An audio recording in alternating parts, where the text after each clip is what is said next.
The liberation of Dmitrov and Huliaipole is an important result of combat operations. Liberation of Dmitrov is a major step towards full liberation of the Donetsk People's Republic. Huliaipole is the second largest city in the Zaporizhzhia region, and its liberation opens up good prospects for the development of an offensive in the Zaporizhzhia region.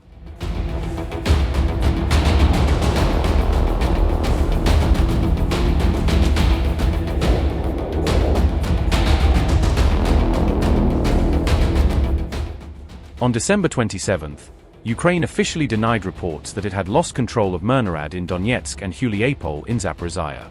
Officials in Kiev emphasized that Ukrainian forces remain firmly positioned in both regions.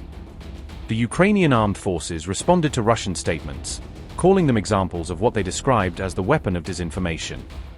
Ukraine said Moscow was attempting to distort battlefield realities and influence global perception of the war.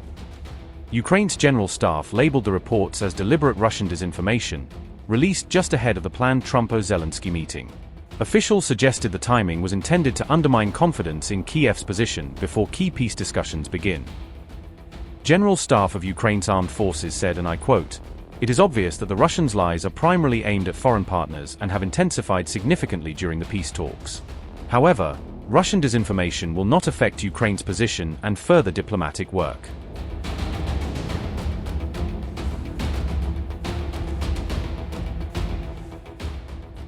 Earlier in the day, Russian President Vladimir Putin was briefed on the latest developments in the war in Ukraine. Military commanders presented him with updated reports on frontline progress and recent strategic operations. During the briefing, President Putin lauded Russian forces for what he described as the successful capture of Dmitrov, also known as Myrnohrad, and Huliaipole. He commended the troops for their coordination, emphasizing their role in sustaining momentum on the battlefield. Putin's visit to the frontline command post drew attention across global media. His appearance came just one day before key diplomatic talks involving Ukraine, signaling Moscow's continued focus on both military and political fronts of the conflict. On December 28th, Ukrainian President Volodymyr Zelensky is scheduled to meet US President Donald Trump in Washington. The meeting aims to make progress on a proposed framework for peace negotiations, seen as a potential turning point in the ongoing conflict. The liberation of Dmitrov and Huliaipole is an important result of combat operations. The liberation of Dmitrov is a major step towards the full liberation of the Donetsk People's Republic. Huliaipole is the second largest city in the Zaporizhzhia region, and its liberation opens up good prospects for the development of an offensive in the Zaporizhzhia region. I congratulate you all on these results.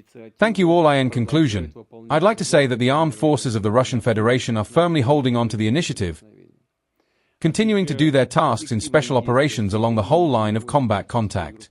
I note the effective actions of units and detachments of the center group of forces during the elimination of the AFU units encircled in the area of the Krasnoarmeysk-Dmitrov agglomeration. Control over the cities of Krasnoarmeysk and Dmitrov creates good conditions for further development of the offensive and complete liberation of the Donetsk People's Republic. The liberation of Huliaipole city in the Zaporizhzhia region with the assault troops of the Fifth Army is a record result, made possible thanks to the hard work of commanders and headquarters, as well as the careful preparation of their personnel for combat missions. The high rate of offensive actions by the Eastern Group of Forces allows our troops to move forward, liberating the Zaporizhzhia region and closely pursuing the enemy. I ask the commanders in contact with us to convey my gratitude to all personnel involved in the liberation of Dmitrov and Huliaipole.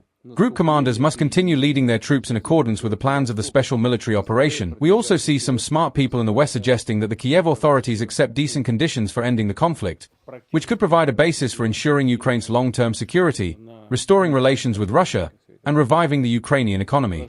Unfortunately, the leaders of the Kiev regime are in no rush to resolve this conflict through peaceful means. I said this a year ago, speaking at the Foreign Ministry.